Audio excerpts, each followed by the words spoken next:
Hello and welcome back to Catching Up on Capitol Hill, a series in which we discuss the latest in tax legislation and in tax policy. I'm your host, John Gimigliano. Well, folks, we finally have a bill. Actual legislative text that we can read, we can ponder, and of course, we can discuss, which is what we're going to do today. We've been a little bit stuck over the last 2 weeks on the podcast on what to say until we got the bill. Of course, any speculation that we would have done would have been soon outdated by reality. Well, that reality is now upon us. The bill has been released. And suddenly there is so much to say, and we're excited to talk to you about some of these individual pieces of the one big, beautiful bill, as it's known, that was released earlier this week by the Ways and Means Committee. Now, before I say another word, just your regular reminder, we are not here to say what Congress should or should not do, what is good or not good policy. We're just simply here to say what is. So just remember, we are legislative Switzerland on this podcast. And with that caveat, let's just move into what we wanted to discuss today. And that is a discussion, a proposal in this legislation that really we wanted to talk to you about for a while. But really that was hard to do until we actually got the bill and the text. What I'm talking about are the retaliatory measures included in new proposed Section 899. This is such an interesting provision in the world of international taxation, and I'm excited to talk to you about it today and to talk to you about it with two fresh voices on the podcast. One is Danielle Rolfes, who's joined us before, but it's been a while. Danielle, as you likely know, is a prominent figure in the world of tax policy, not only having previously been International Tax Counsel in Treasury's Office of Tax Policy, but also as head of KPMG's Washington National Tax Office. The second is a voice you have not yet heard from on this podcast, and that is Alastair Pepper. Alastair is a managing director in the Washington National Tax Office, KPMG, and before joining us was a policy advisor at the OECD and also at HMT. So this is a topic that Alastair has been thinking a lot about, as you can imagine, and we're ready to get his take. Okay, Alastair, the first question is for you. So this new proposed Section 899, I guess it's arguably designed to retaliate against certain taxes enacted by other jurisdictions. What kind of taxes are we talking about that we're retaliating against? And is there something unique about them or something that they all have in common? Let us know. This is going after unfair foreign taxes as defined by Section 899. What are those? Well, the bill identifies three taxes that are definitely unfair. One is the undertaxed profits rule, or the UTPR. This is the backstop to the Pillar 2 rules that give other countries taxing rights over entities that they have no ownership interest in. So similar to a CFC rule, but really a reverse CFC rule. We've got DSTs, or digital services taxes. These are taxes that countries, particularly in Europe, have introduced that give them taxing rights over things like social media search, really hitting the big US tech companies. And finally, we've got the diverted profits tax, or DPT. This is a measure that is designed to give countries, notably the UK and Australia, taxing rights over things that they wouldn't get taxing rights over under their existing tax rules. These taxes are things that approximately 30 countries have. We've got Canada, we've got Australia, we've got most of the EU, we've got the UK, we've got South Korea, and we've got Japan, though Japan's UTPR kicks in later, and so this isn't something that applies to Japan today. The bill also provides that there are other taxes defined as extraterritorial or discriminatory that could also be brought into scope, and provides the Treasury Secretary with the ability to identify those taxes. So there are other things that we could see coming into play, particularly thinking about things like withholding tax on services, which the UN is exploring as part of its work on tax. So three specific taxes enumerated in the proposed 899, plus whatever Treasury might additionally add. So for those of you who are listening home, that was a lot of acronyms, but if you've been following along with Pillar 2, you probably know what UTPR is. Digital services tax has been in the news for years. Deferred profits tax may be slightly less, but just to put this in a little bit of context, perhaps you're uniquely positioned to answer this one, but would it be fair to say the UK would be a three-time loser under 899? The UK would be a three-time loser, and we've got a couple of two-time losers in there: Australia, France, Spain, Italy. This is complex in that it's not just any one tax. For example, if you're a UK multinational, you look at this, the solution out of this is not that simple, because it's not just merely air quote fixing that we could talk about just one single tax. It's potentially more than one. I think that makes it quite difficult for countries where they've got two or three taxes that they would need to remove to get out of this measure. You've got to think quite carefully before you remove one, because if you're not willing to remove the other one, there's no real benefit to taking the UTPR off the table if you really want to keep your DST. Right. That sort of sets up these negotiations that this might trigger to be really interesting. Different countries having different negotiating positions. So, Danielle, let me bring you in here. Now we know what it is that Congress isn't happy about, but tell us why. What is it that they seem to be upset about how these specific taxes apply to the U.S.? All three of the taxes that Alistair identified as being the immediate target of this proposal would fit the description of extraterritorial taxes. The undertaxed profits rule, and John, I'm going to try to avoid the acronyms, but keep me honest. The undertaxed profits rule, as Alistair pointed out, is a taxing right that is the backstop to the Pillar 2 rules that would allow a sister company to tax the profits of another sister company. So not based on any ownership interest, not based on CFC rules. And many practitioners have pointed out that this would seem to violate our tax treaties, which have provisions to identify when there are taxing rights of another entity's profits. For example, Article 9 of our tax treaties tells us how to allocate profits between two related entities. And Article 7 tells us when one legal entity has a taxable nexus in another jurisdiction because it's operating through a permanent establishment. So our treaties have very carefully delineated the taxing rights of different legal entities in jurisdictions. And the undertaxed profits rule comes on top of that and creates a unique new taxing rights that one can pretty easily argue is in contravention of those tax treaties. The digital services taxes we've talked about for a long time seem designed to tax the profits of the US digital giants, and that was viewed as a feature in their design. I think Bruno Le Maire came pretty close to coming out and say, hey, one of the really cool features of this tax is that it's just going to tax US multinationals and won't tax French companies. So it's extraterritorial in the sense that it's taxing profits that our tax treaties wouldn't view as having a nexus to the market jurisdiction. But I think it's also discriminatory in that it was a tax designed to get at an industry where US multinationals really dominate. And as you pointed, maybe the most obscure of these is the diverted profits tax. But I will admit that that one particularly gets my blood pressure up because the UK kind of started the diverted profits tax. It was in the middle of the negotiations around BEPS 1.0, which were negotiations about how to sort of refine taxing rights in order to prevent what was then a perceived avoidance, some double non-taxation happening. And the big call to action in BEPS 1.0 was if we don't do this multilaterally, other countries are going to jump ahead and take unilateral action. But the UK did just that right in the middle of those negotiations with its diverted profits tax. And that tax is easily described as being in contravention of our treaties because the whole point of the tax is to say, you have a taxing nexus in this jurisdiction because you've avoided having a taxing nexus in this jurisdiction. And that permanent establishment standard in our tax treaties was designed to create an objective as close to bright line as you could get so that companies could plan and understand when they triggered taxing nexus in a jurisdiction. And the UK kind of came on top and said, hey, if you plan to not have taxing nexus in a jurisdiction, we'll find that you have taxing nexus in a jurisdiction. So I think it's pretty easy to describe all three of those taxes as extraterritorial, and then the DST also suffers from being discriminatory. To bring it back to Capitol Hill, then, we've all seen the numerous letters that we've gotten from Ways and Means Chairman Jason Smith, from Senate Finance Chairman Mike Crapo, others. So tell me if this is a fair complaint from them, and maybe this is specific to UTPR, but we cannot let another jurisdiction tax a U.S. multinational on income earned in the U.S. Is that a fair sort of criticism, at least of UTPR?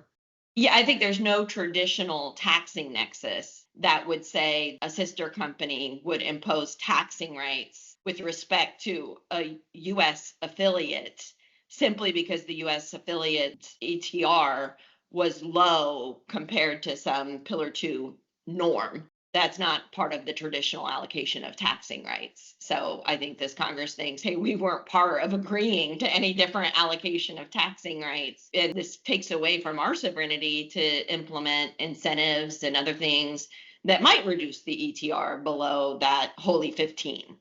And the UK was pretty clear with DST and DPT that they didn't like the allocation that they have today.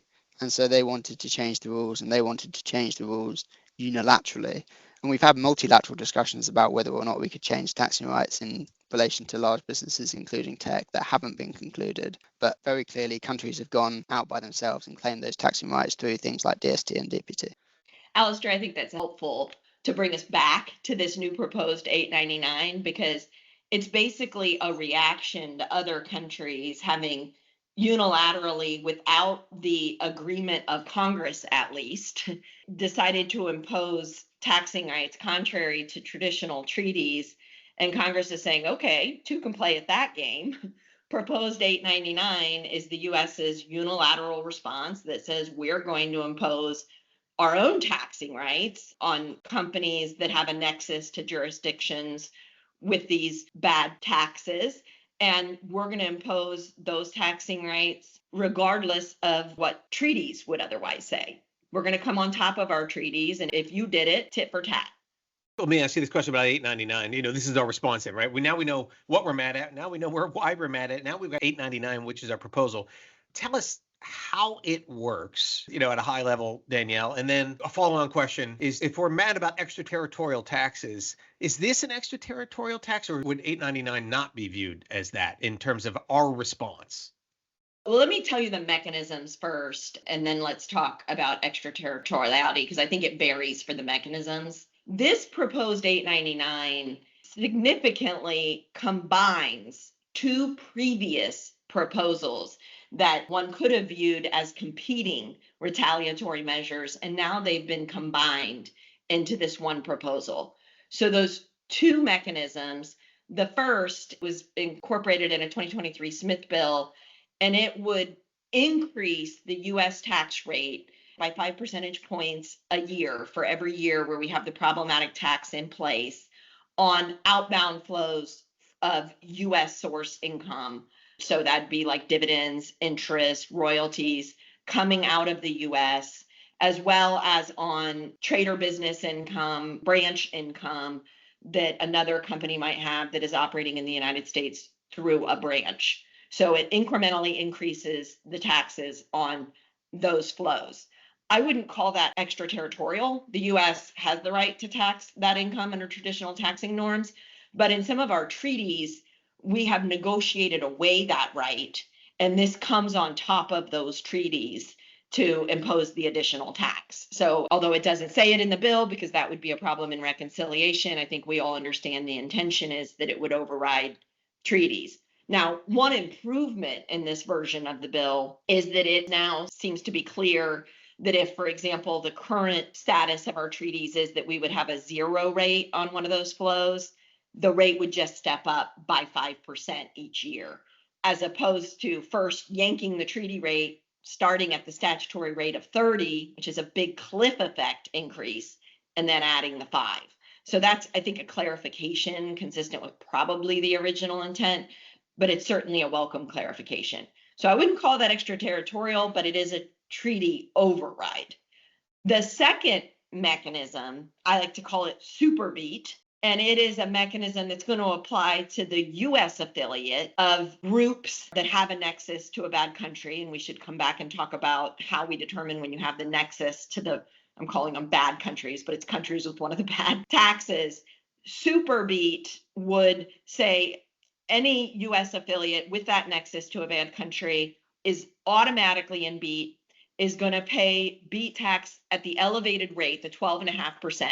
And this bill, as a starting place, has extended the current BEAT tax at 10%.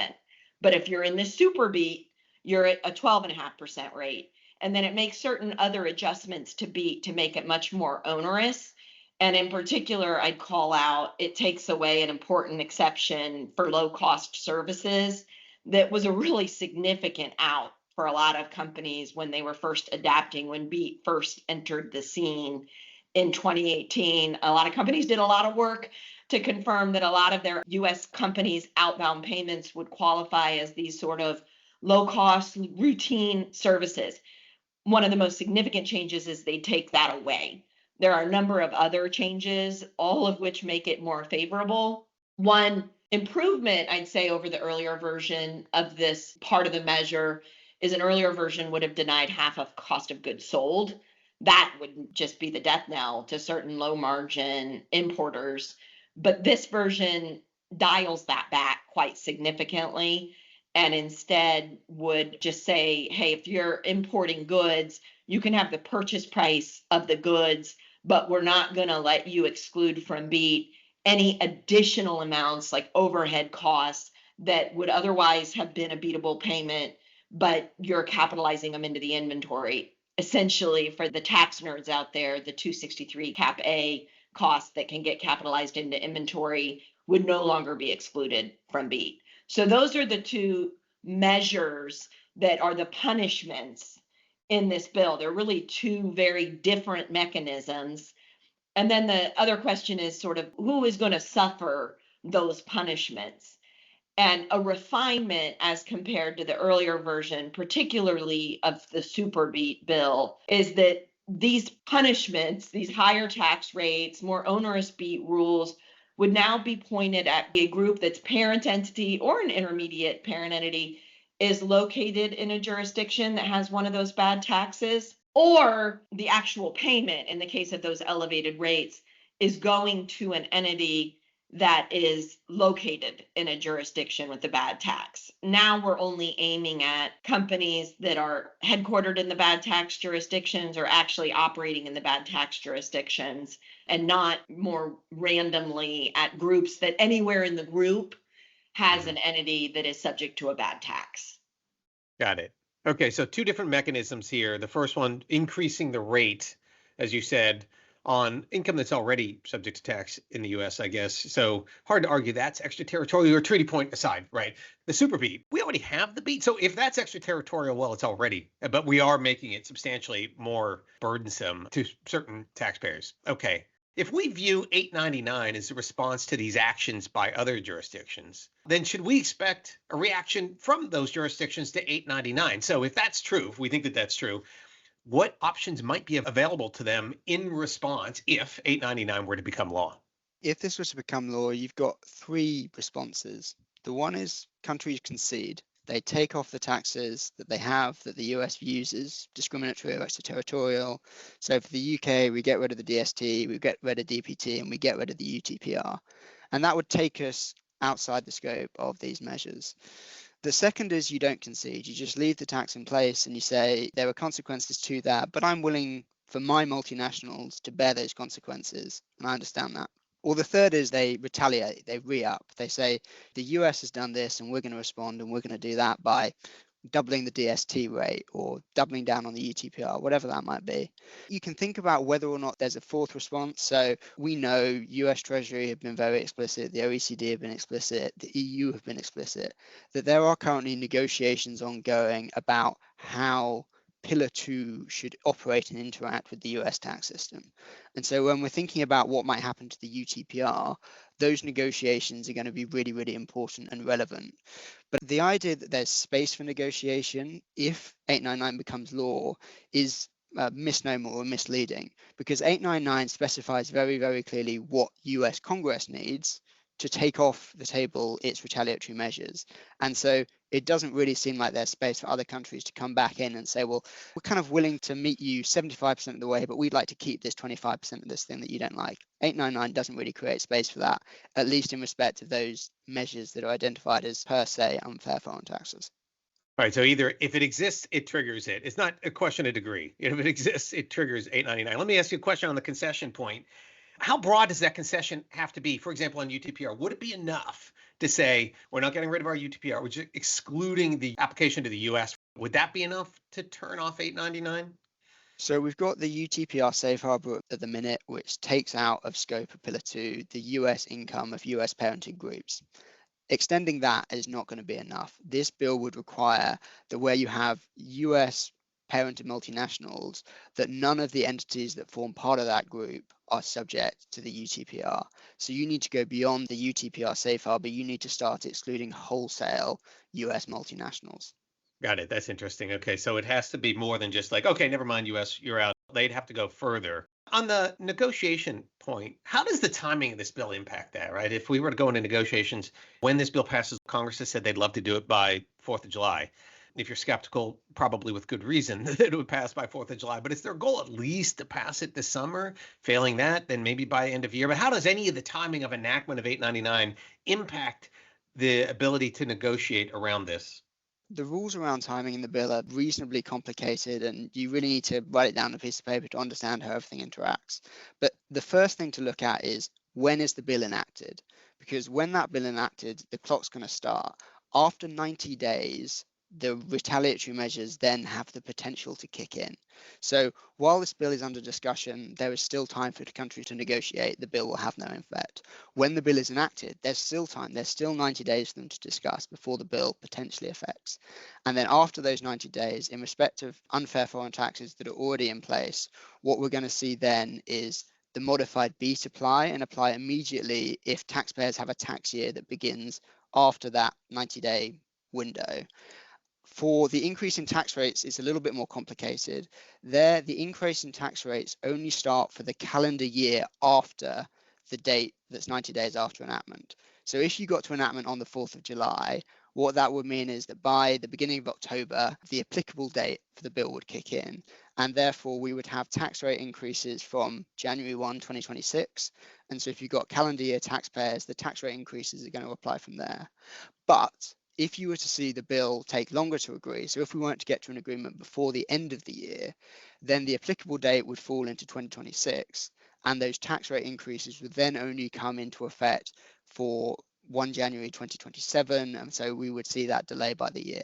So when the bill comes into effect, and particularly where that is in relation to the 31st of December, that's going to become really, really important. I imagine if I'm finance minister outside the US or something, I'm looking at this proposal from the House. And I'm asking myself, or maybe people around me, how likely is it to pass? I think a really important data point that we don't have yet is, what is the Senate going to do? Because if we then get a Senate, let's imagine this passes the House in the next week or so, then we wait for a Senate bill. If it's in the Senate bill, I think that is the point at which the rest of the world probably says, okay, we need to take this seriously. And then they start developing their negotiating strategy, it seems like. But at this point here on, what is it, May 15th, probably a lot of people are asking with good cause, is this actually going to happen? And until you're pretty confident it is, I don't know that you begin to negotiate around this question. Let's conclude with another really important question. To recap where we've been, what is it that has made Congress sort of upset about this? Why? What are they going to do about it? What would the rest of the world do about it? But now let's ask this really important question. If 899 is designed to do this thing, so to retaliate against those unfair tax measures, do we think it does a good job at that now that we've finally gotten our hands on the legislation? Danielle, what do you think on that? I think this version of the bill includes a lot of improvements over the prior versions of these proposals that we've seen. For one, with respect to the undertax profits rule, this version of the bill really aligns with Treasury's negotiating position right now. And that's in contrast to earlier versions of the bill.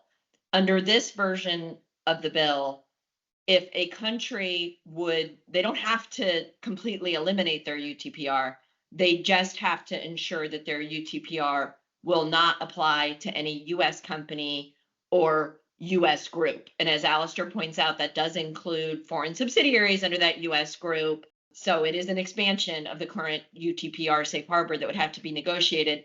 But that is currently Treasury's negotiating position. So if you are going to have a threat, a standing behind Treasury's negotiating position, it's good for it to be aligned with Treasury negotiating position. Treasury is, of course, asking for a lot of other things in the negotiations, including how the income inclusion rule will apply to US companies, maybe some changes to how QDMTT ordering rules work. But I don't think it's a criticism of this bill that they don't take on everything Treasury is trying to negotiate. Kind of to Alistair's point, you wouldn't want to necessarily create a total zero-sum game with these kinds of threats behind it. This is a pretty strong response. And I think the most offensive thing and the biggest problem Treasury is trying to solve is the UTPR. It doesn't mean those other policies are not important. The other thing that I'd say makes this more fit for purpose, if you think that hanging these threats out there is a good idea, and I'm kind of neutral on that question, but something that makes this more fit for purpose is if you are going to use the US taxing system to sort of hold companies hostage in the hope that other countries will say, oh, don't do that to my company. This increases my willingness to fold in this negotiation. If you're taking hostages, you better make sure you're taking hostages that the people you're negotiating with care about. And prior versions of particularly the Estes bill, I mentioned earlier, were extremely broad in that the hair trigger to be in that bill was included bad acts by just countries that happen to have an operation in it. And I don't think that would get the attention of necessarily a country that you're trying to negotiate. What does get their attention is if you start making it very onerous for their national champions to operate successfully in the United States, to have subsidiaries in the United States, have investments in the United States, and have significant operations in the United States. Getting at their national champions or getting at countries operating in the United States, I think, is a more focused approach to the bill. And you don't want collateral damage that isn't consistent with trying to achieve the goal, because I think the only way for any of us as tax practitioners to feel good about something like this being out there is if we believe that it will never apply because we believe it will be effective in achieving its stated objectives. So maybe just the last point I would make is just around the timing that Alistair was mentioning. I think it would be good for Congress and the Senate as they think about this to make sure that they're providing appropriate room for this bill to achieve its desired effects, depending on when it's implemented. And maybe that means giving Treasury some authority that if they're getting very close, to be able to pull back without requiring that for the three timers that we talked about, maybe they haven't managed to fully repeal all three of those taxes, because other countries' legislative processes also take time. I sort of wish there was a little more room on the back end for Treasury to recognize that significant progress is being made and not pull the trigger on these provisions. So something that Danielle and I have experienced from our time working for UK and US Treasury, and for me at the OECD, is that the discussions around the taxation of tech businesses was something that was put on hold for a long time until other countries introduced DSTs. And that forced the US to come back to the table because it required a response. And at the time, it was the first Trump administration, and they decided that their response was to negotiate. What we've seen on that front is just that those negotiations have taken a long time and ultimately not achieved the objective they wanted to, which is to remove the STs from the table. So countries have been effective at changing the way that taxing rules work, and the US has been ineffective at negotiating to remove those changes. 899 is a kind of finger on the scale, which has the potential to change the dynamic of those negotiations, including in relation to Pillar 2, and so get you to a different outcome. Like Danielle, I am concerned about the timeline because these negotiations are going to be complicated, they're going to be difficult, people are going to want time to think through and reflect, and there's a bit of time baked into this bill, but there's not lots of time. And so there's this threat that you actually see this stuff start to kick in where maybe nobody really wants it to apply in practice. I think that's such an interesting observation. The digital services taxes in part were designed to get to the U.S. to the table, have a response. But the classic example of the law and unintended consequences, that the ultimate response that we get, wow, it's really an escalation of all this. Well, one last question. Covered so much ground, but let's just bring it back to the 899 legislative proposal. I was a little surprised at the revenue estimate. A lot of this is policy driven. Yes, Congress agrees with the policy, but a lot of it's about the money, right? This is a reconciliation bill. They need the money. To me, as a non-international tax expert, I thought this proposal would have raised a lot of money. When you talk about increasing the rate by 20% on U.S. income, these really onerous changes to the BEAT, I thought we'd get a lot. We got about $117 billion over 10 years. And interestingly, in that revenue estimate, the revenue estimate goes negative in the later years and more negative as we go. And if we'd gone beyond 10 years, it might get really negative. Anybody surprised by that revenue estimate, or do you think it's consistent with the statute as we see it? I'm not asking you to get in the heads of the revenue estimators at joint tax because that's impossible, but just I'm curious in your take. I guess I was surprised to see it go negative in the out years. And the only thing I can speculate, I mean, you tell me, you've been in this business longer, the only thing I can speculate is that the revenue estimators are assuming a behavioral response that would drive less investment in the United States. Maybe we need to state the obvious, which is the revenue estimators are assuming an altered version of reality, which is that no country responds to this by changing their laws. So the whole idea of a revenue estimate of this, at least in my sort of optimistic view of this proposal, that it's going to be able to achieve some of its intended effect, at least at a minimum with respect to all those 30 UTPR jurisdictions. I realize the DST and DPD debate is a more complicated one, but I would expect that those 30 UTPR jurisdictions will respond to this proposal, and we won't see any of that revenue collected. But the view of the world that JCT takes is that they don't, and so their laws don't change, and so we end up collecting this revenue. I have to guess that they're assuming that if the US started hiking up by 5 percentage points a year, the rate on dividends and the rate on interest into the US, that at some point they're assuming there'd be less investment in the US. And the cap on that, by the way, for treaty jurisdictions, even though that treaty jurisdiction might currently have 0 or a 5% rate, it tells you it's capped at the statutory rate, which would typically be 30% plus 20%. So a 50% rate on returning capital, like through dividends and interest, that's on top of having already paid the corporate tax, assuming it's like a corporate sub making those payments. I'm guessing that the negatives reflect JCT's thinking that eventually this will result in multinationals choosing to limit their operations in the US because of that onerous effect. The second point I would just make is, you'll remember from 2017, I don't remember what the numbers were, but there was a revenue estimate associated with BEAT that I think our census practitioners is that it may not have been fully realized, because companies really figured out how to plan around BEAT. And there may be an assumption that taking the rate up to 12.5 and eliminating some of those exceptions, that companies will again institute planning to try to avoid some of the rougher edges of super BEAT. All super valid points. Alistair, what do you think?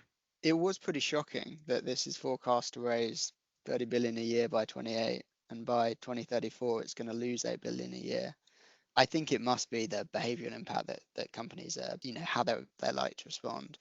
But then I look at some of the things I've heard from businesses I've spoken to, and they're already thinking about whether they'd be cutting dividends and how hard they'd be cutting dividends and how hard they could to cut dividends.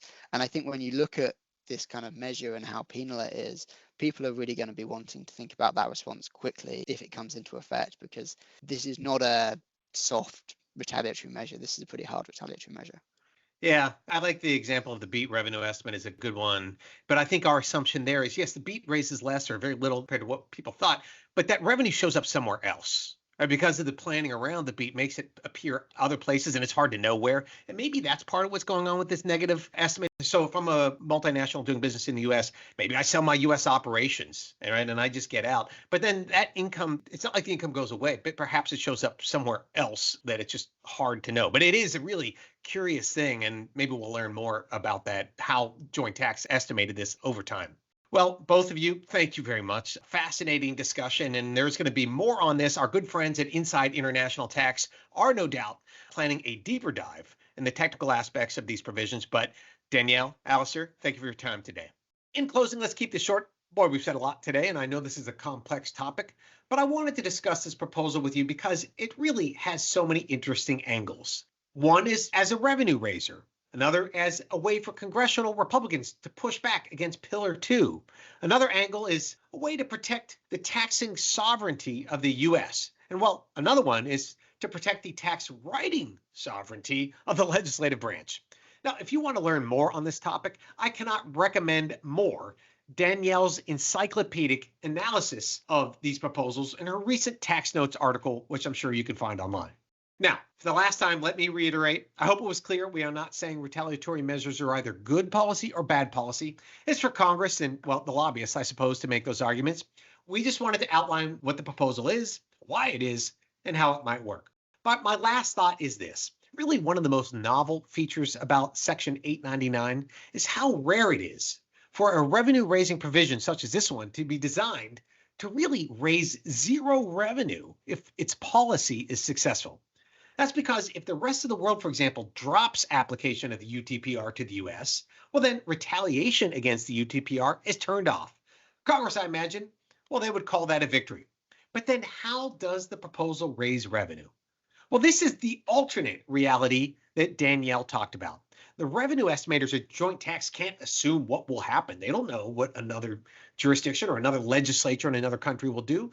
All they can see is that the UTPR is on the books in those countries around the world.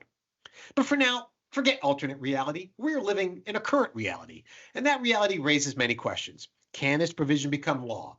How much tax would it impose in reality on inbound companies? And how would they respond to those higher taxes? These are unanswerable questions today, but they are ones to ask as we steer into the legislative tempest that is the summer of 2025. With that, thanks again for tuning in to Catching Up on Capitol Hill. There is so much more to say, and I promise we'll say it soon. So look for our next episode. But until then, take care, and I hope to see you soon.